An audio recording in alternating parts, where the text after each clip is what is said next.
Hi, I'm Dale Wells, and I want to welcome you to the Ambassadors class.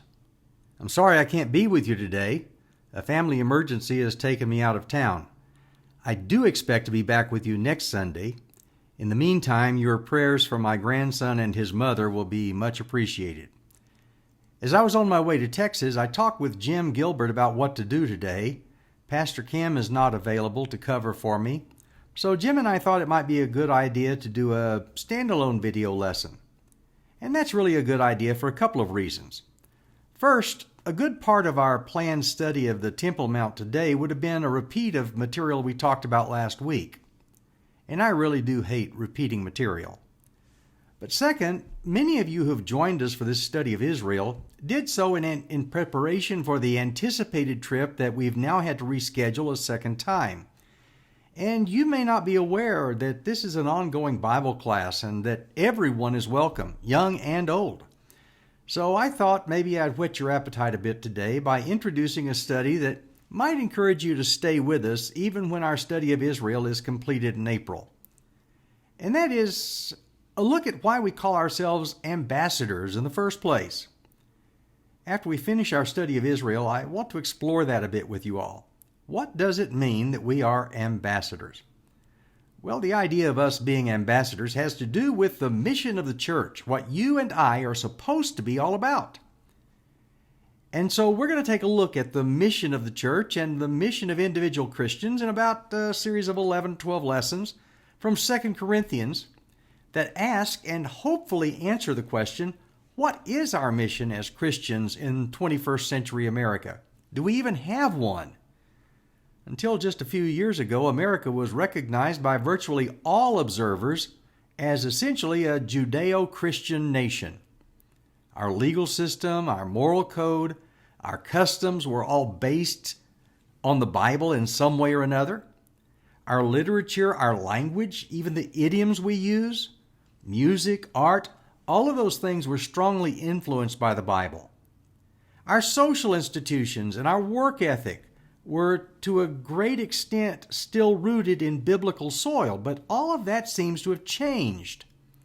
And today, more and more we hear people talking about us living in a post-Christian America. Is America a Christian nation? Was it ever a Christian nation? We're hearing these days that we're living in a post-Christian America. Is that true? And if it is, how did we get here? You know, even when we considered ourselves a Christian nation, I'm afraid we treated God like Israel did in the Old Testament. When we felt like we needed His intervention, we needed Him to come in and bail us out of some trouble we've gotten ourselves into, we turned to Him. But when we didn't think we needed Him, we ignored Him. That's the way Israel treated Him in the Old Testament, and I'm afraid it's the way we've treated Him even in our day. Do you remember a car manufacturer called Oldsmobile? I sure do. My first car was a 1960 Oldsmobile Super 88 that I got from my dad when he'd moved on to Lincolns. Now, the Oldsmobile brand lasted a long time. It lasted over 100 years. It began way back in 1897 when Ransom E. Olds began producing cars. And it continued all the way to April 29, 2004, when the last Oldsmobile Alira rolled off the assembly line and the Oldsmobile brand faded into the sunset. Do you remember Oldsmobile's last advertising campaign? They claimed, "This is not your father's Oldsmobile." Now, to tell you the truth, I kind of have to chuckle about that because the first car I ever had was my father's Oldsmobile. Everybody else in high school was getting things like, Mustangs and Camaros and Volkswagen Beetles. And here I was driving this big old tank of a car, this big old boat, Oldsmobile. But when Oldsmobile came out with that advertising slogan, "This is not your father's Oldsmobile," what they were trying to do was to capture a younger generation, and they failed. So Oldsmobile has been out of business now for, 16 years. Can you think of other businesses that have failed like Oldsmobile? What do they have in common? How has the church tended to be like those failed enterprises? Today, Christian churches are declining. They're trying desperately to appeal to a younger generation with a message that sounds a lot like, "This is not your parents' church." And they're failing to convince the younger generation just like Oldsmobile did. We still profess that we believe in God, that we hold the Bible as His Word. These days, though, Christians are looking more and more like the world and less like the Word. Now, 2 decades into the 21st century, it's looking more and more like we are living in a post-Christian America. Think about it. For one thing, we've got this pluralism that's forcing America into ambivalence, where we really can't ascertain what is true and what is not true between different approaches to life. And the result is that Christianity, which was the major founding religion of our history, no longer holds a favored position in society. Today, Islam, the Eastern religions, and atheism are all eroding the fundamental Judeo-Christian principles upon which our nation was founded. Then there's individualism. The New Age movement has brought to us an overwhelming sense of the power of the individual. New Agers boldly assert that every person is his or her own God, his or her own moral touchstone. By and large, people these days reject the idea of things being absolutely right or absolutely wrong. In fact, do you notice, instead of talking about what is true, people talk about your truth and my truth, and everybody's got their own truth, as though my truth may not be the same as your truth. And then here we are affirming this Bible that stands against that idea of individual truth. It stands declaring that it is the truth. And it proclaims a Jesus who claims that I am the way, the truth, and the life, and no one comes to the Father except through me. But we live in a society that has enthroned choice as God. Immorality is no longer the exception. It seems to be the rule in our society. How does society address things like sexual immorality? Well, we offer contraceptives. And if contraceptives fail and people get diseases that are transmitted sexually, well, then we'll give them drugs to treat the sexually transmitted diseases. So instead of treating the problem, the sexual immorality, we treat the symptoms. How does society address unwanted pregnancies? We legalize and even subsidize abortion on demand. How does society address marital discord? Well, we offer easy, no-fault divorce. Or, in order to avoid the possibility of divorce in the first place, people just decide to live together without marriage. We might call it serial monogamy, because people move from one partner to another as they tire of the routine of their last relationship. Well, how does society address frustration with authorities? By treating law enforcement and the court system with disrespect and disregard. By encouraging things like local governments to defund the police. By sanctioning violence against authorities. By simply walking into stores with empty bags and shopping carts and walking out with merchandise in front of employees and customers and even cameras, not making any attempt to pay for it, because who's going to do anything about it anyway? And then there's anti-institutionalism. There's a growing disaffection with institutions, not just religious institutions, but political and financial institutions as well.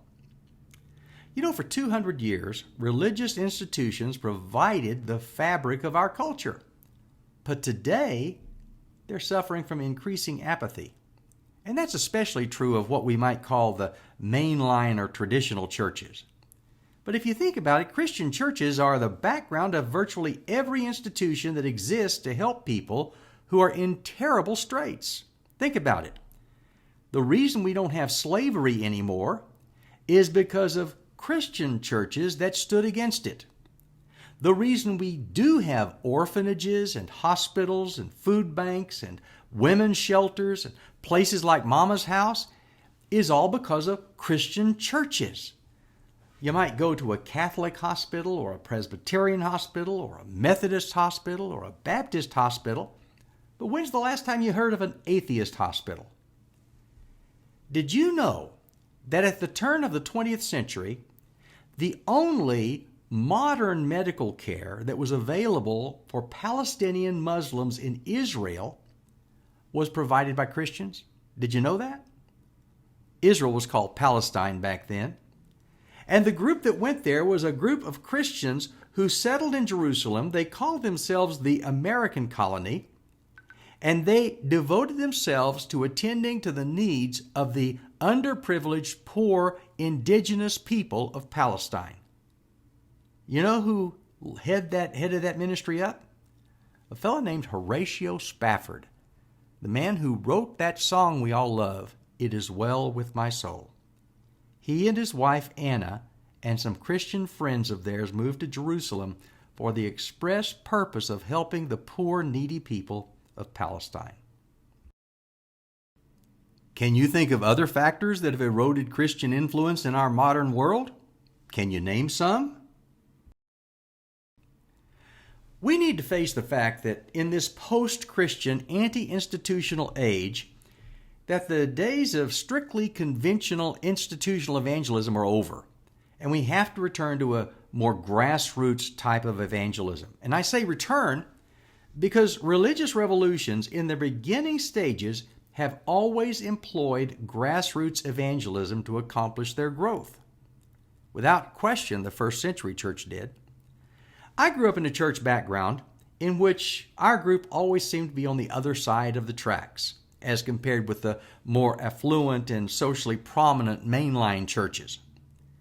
But our churches were growing rapidly because we did our evangelistic outreach individually among our neighbors.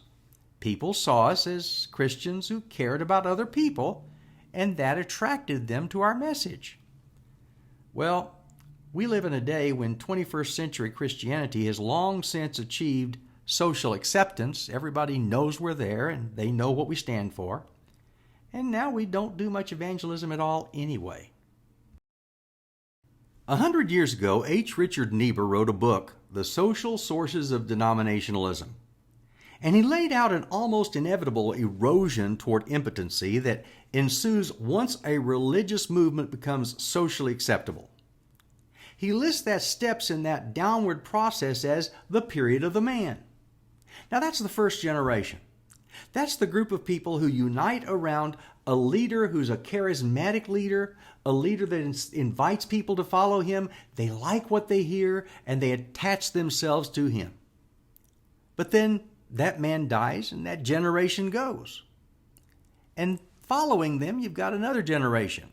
And that's the period of the message, where this group of people goes back to what that man taught and what his followers taught, and they think more in terms of the past than the present. But when that generation dies, they're replaced by another group. That generation, is the period of the movement. And these are the ones who say, this is what my parents taught, this is what my grandparents taught. If it was good enough for my grandparents and good enough for my parents, it's good enough for me. And then eventually, the last generation is the period of the monument, where everything becomes set in stone, and we go through the rituals, we go through the rites, we go through the practices without even thinking about them, without even supporting them from Scripture.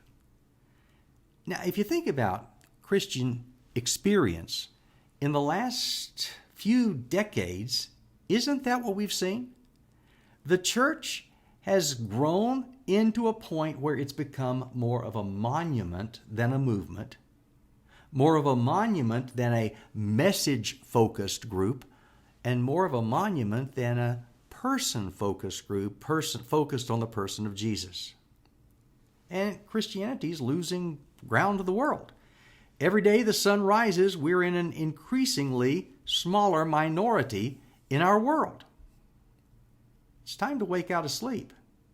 Conventional evangelism can no longer be our main method of evangelism. Have you ever been a part of a church that has gone through the downward slide of man, message, movement, and monument? How can that downward slide be prevented? Today's well-established, socially acceptable church has stifled our outreach by limiting evangelism to one focal point, the church building, and one vocal point, the preacher in the pulpit. Now, that kind of an approach is founded on a misconception about what the weekly Christian assembly was about in the beginning. Churchgoers seem to believe that the thrust of the Christian assembly should be toward the unsaved instead of toward the saved. Now, that's unscriptural. It's also impractical. There's no scripture that authorizes turning worship services into the church's primary evangelistic tool. There's no logic that justifies ignoring the legitimate spiritual needs of the vast majority who are present while purporting to evangelize the people who aren't even here. About 30 years ago, Hollis Green wrote a book, Why Churches Die. He made this observation: no church buildings as such existed in the New Testament. Consequently, the sermons to sinners were not preached in a church house, but in the marketplace. The New Testament concept is to reach men where they are in the world, win them to Christ, and return them to the house of God as a worshiper. The church must stop evangelizing itself and begin to evangelize the world. Since masses of sinners do not darken the door of the church house, the gospel must be taken to them where they are. Now, that's not to say we don't need church houses. That's not to say we don't need a campus like the one we meet on.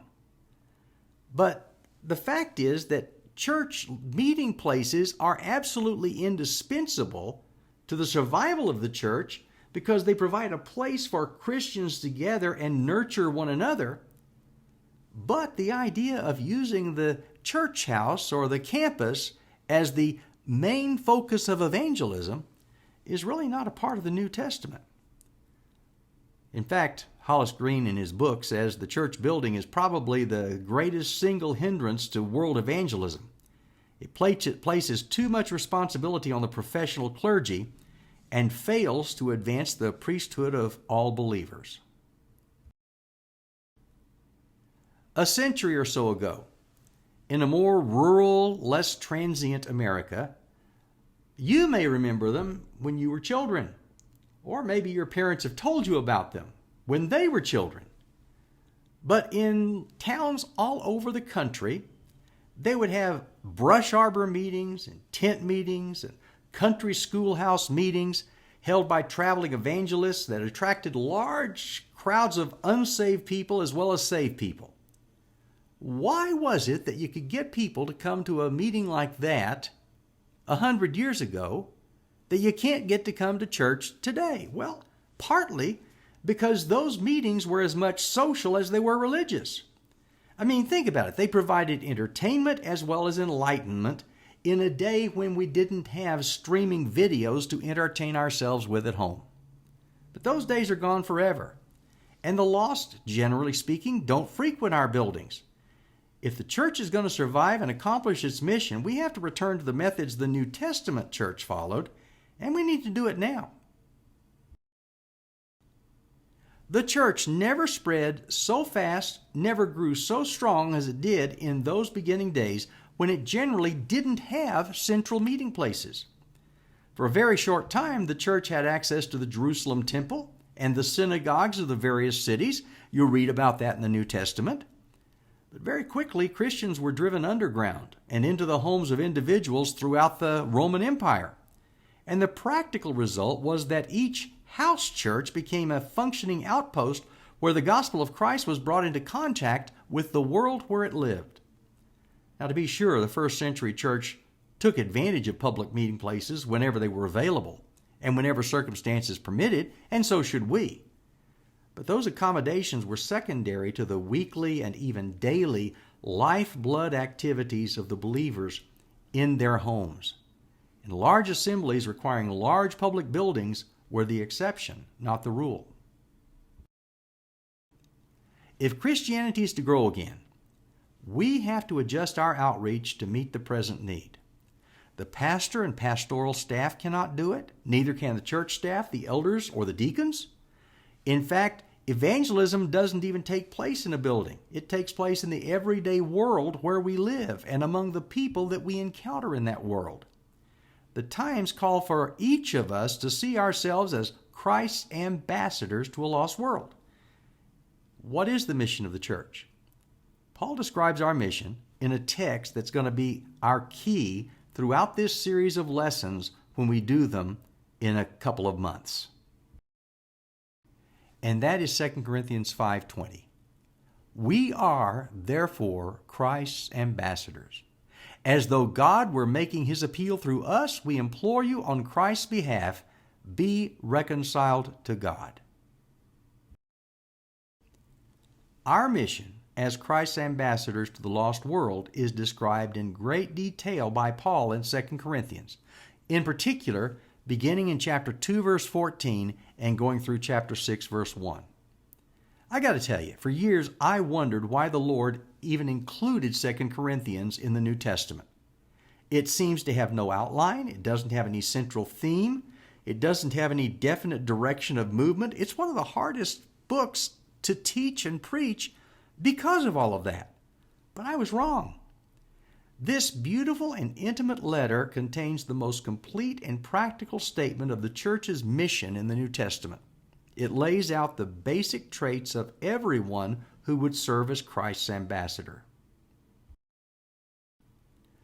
Now, Americans should have no difficulty relating to the biblical city of Corinth. In many ways, it parallels the bustling cities of the American West 100 years ago, cities like Los Angeles and San Francisco. Classical Corinth had been destroyed in 146 BC by the Romans and had remained uninhabited for 100 years until 44 BC when Julius Caesar rebuilt it. So when Paul visited Corinth in about 49 to 50 AD, it was a city that was less than 100 years old, and it had a population of about 80,000.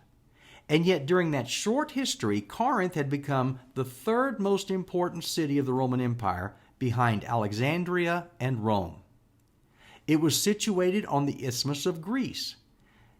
People called it the Master of Harbors, the Crossroads of Greece. They even called it a passage for all mankind.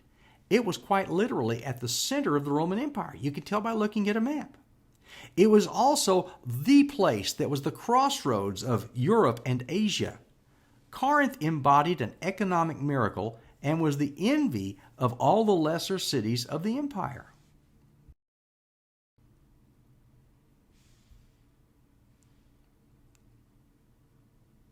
As with the cities of America's so-called Western expansion, the population of Corinth was largely immigrant and largely opportunistic. It was filled with people who were seeking a better life and leaving their old homes and moving to this new frontier. In fact, Corinth became the popular answer to Rome's overpopulation, especially its freedmen, those who had formerly been slaves but had been granted freedom. That became the largest segment of society in Corinth. In fact, Corinth became a favorite venue for ex-Roman soldiers who retired from the military and were looking for a place to retire. And a lot of them moved to Corinth. Corinth also attracted ethnic diversity from far and wide because it was situated right at the junction of Asia and Europe and just a very short distance from Africa. Acts 18 reports of a substantial Jewish community that exercised self-governance there in Corinth. And so in 50 AD, Corinth was a young Roman city with shallow roots. It didn't have a lot of traditions, and society was relatively open. It was a lot like the old Wild West in America. There was no city in the empire more conducive to advancement. There was no landed aristocracy, no blue bloods that had been living there for generations, so wealth became the sole factor for respect and social climbing. New Testament scholar Scott Haferman summarizes it this way. He says, Corinth was a freewheeling boom town, filled with materialism, pride, and the self-confidence that comes with having made it in a new place and with a new social identity. The pull yourself up by your own bootstraps mentality that would become so characteristic of the American frontier filled the air.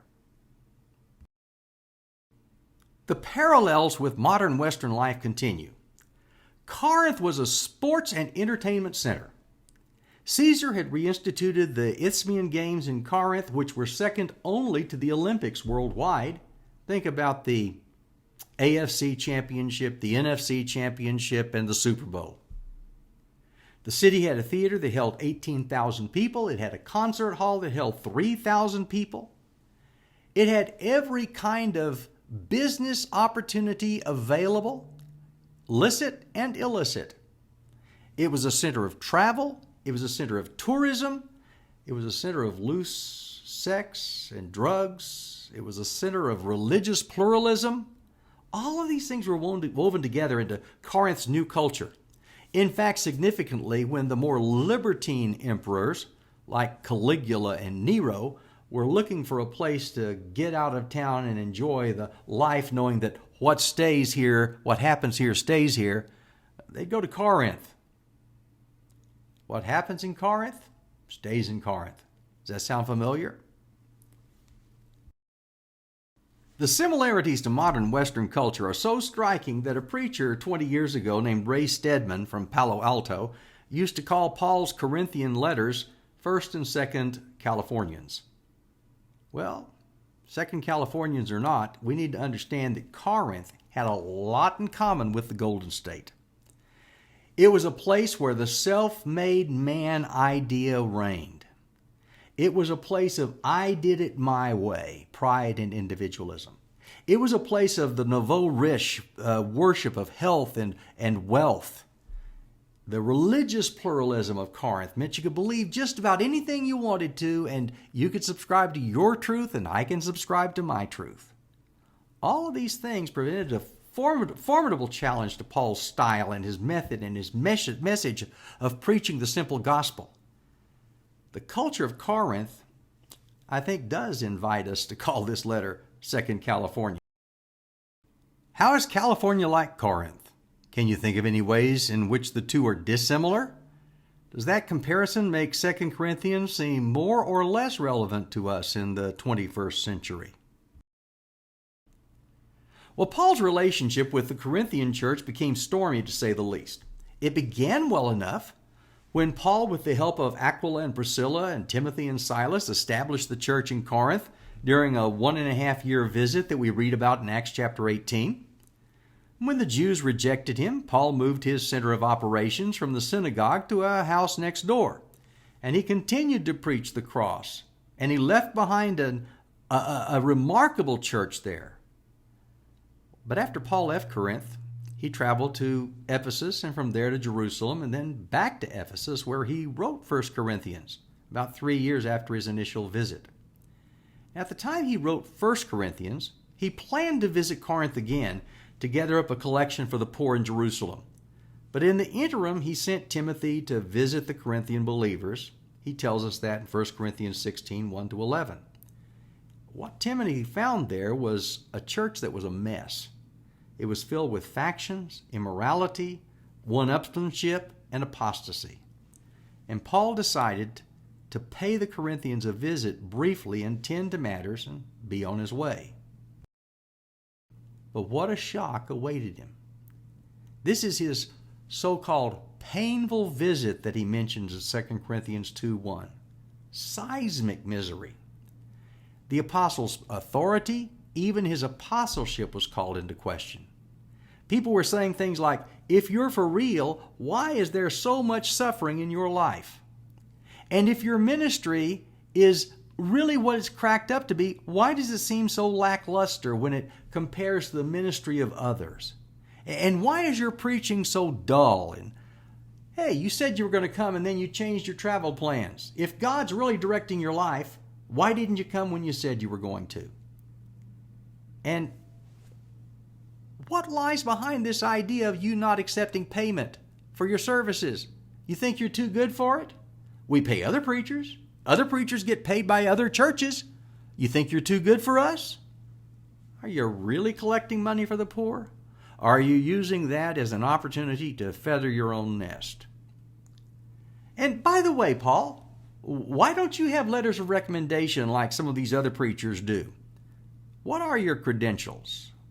Why don't you regale us with stories about how God's power has been shown in your ministry like some of these other preachers do? Maybe it's because there is no power in your ministry. You see, what's going on here, when you get to 2 Corinthians, is you get to sense that when Paul made that second visit, he met with all kinds of opposition. And this attack on his personal ministry had led many of his Corinthian converts to reject him and his preaching for a different gospel, he says in 2 Corinthians 11:4. Does this turnaround of the Corinthians' attitudes toward Paul sound a lot like the cancel culture of today? How would you like to be on the receiving end of it? How would you respond? Paul left Corinth wounded and devastated.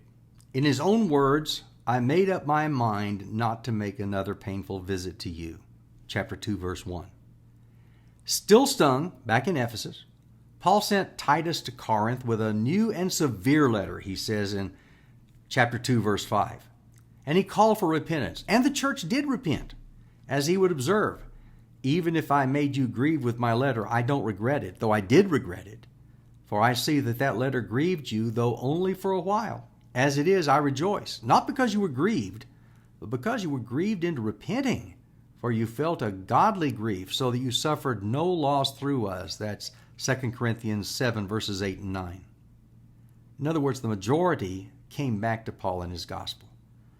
Well, Paul wrote 2 Corinthians in AD 55 as he began to make plans to return for a third visit. He talks about it in his plans in 2 Corinthians 12:14 and 13:1. 2 Corinthians is the most emotional of all of Paul's writings. Nowhere is his heart so torn and exposed as in this letter. If you've ever invested your life in the life of someone else so that they turn to Christ, maybe a child, a friend, a co-worker, or a relative, and then had other people turn them astray and have them turn on you, 2 Corinthians is for you. This book is about the nature of the gospel and the nature of authentic ministry. Those who really care about the gospel and the care of souls will find 2 Corinthians captivating. For those who don't care, this is about what your heart ought to be and what you ought to be about. We are Christ's ambassadors. That's the conclusion Paul reaches at the end of a section that begins in chapter 2, verse 14.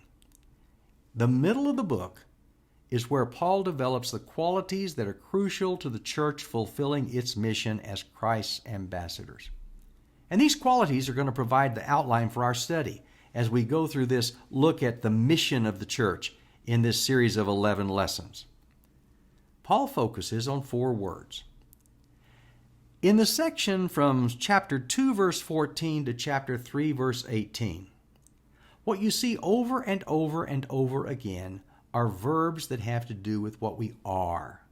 Being verbs, the to be verbs. That section is about what we are. We are the aroma of Christ, he says in chapter 2, verse 15. We are ministers of a new covenant, he says in chapter 3, verse 6. We are being changed into his likeness, he says in chapter 3:18. We are. Being, that's where it all begins. What are we? And then he turns in that second section from chapter 4:1 through 18, and now the verbs that he uses are verbs that have to do with having, what we have. And if you read that text, you'll see he says, for example, in chapter 4, verse 1, having this ministry by the mercy of God. In chapter 4, verse 7, having this treasure in earthen vessels. In chapter 4, verse 13, having the same spirit of faith. What we are causes us to focus on what we have. In the third section, in chapter 5, verses 1 to 17, the verbs that he uses have to do with things that we know. And so he says, we know ourselves, chapter 5, verses 1 to 10. We know the Lord, chapter 5, verses 11 to 15. We know the lost, chapter 5, verses 16 and 17. And then, and only then, after what he's talked about what we are, what we have, what we know, he's talked about being, having, and knowing. Only then does Paul turn his attention to working in 2 Corinthians 5:18 to 6:1. We're going to spend several weeks in this study developing Paul's theme, but I want to begin by pointing out that he works backwards from the way we normally think of church work. We tend to focus on working as though what we do is more important than what we are. By contrast, Paul focuses on being first, because everything we do flows out of who we are. We tend to elevate knowing above just about everything else, as though knowledge is the key to salvation. But Paul emphasizes having what God has given us above what we know and what we do. And so as we look at the development of this theme, we're going to see that Paul flows from what we are to what we have to what we know to what we do. Note the progression from being what we are to knowing what we know to having what we possess to working what we do. What does that suggest about the motivation behind our work as Christians? When we do this study, our theme verse is going to be 2 Corinthians 5, verse 20. We are therefore Christ's ambassadors. As though God were making his appeal through us, we implore you on Christ's behalf, be reconciled to God. Lest you fail to see, let me make it clear. The mission of the church is the mission of each and every individual Christian. You are Christ's ambassador.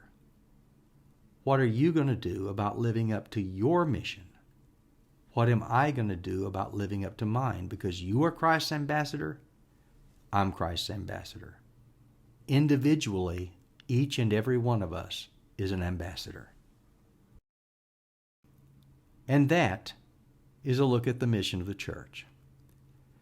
Now, next week, we're going to take a look at the city of David, following along with our study of Israel. I'm sorry again that I wasn't able to be with you today. I hope this has been a blessing to you, and I hope it's an encouragement to you to stay with us, even after we finish our study of Israel, as we go on thinking about what God has called us to do and what He's called us to be. So until I see you next week, the Lord bless you and keep you. The Lord make His face to shine upon you and be gracious to you. The Lord lift up His countenance upon you and give you peace. Amen.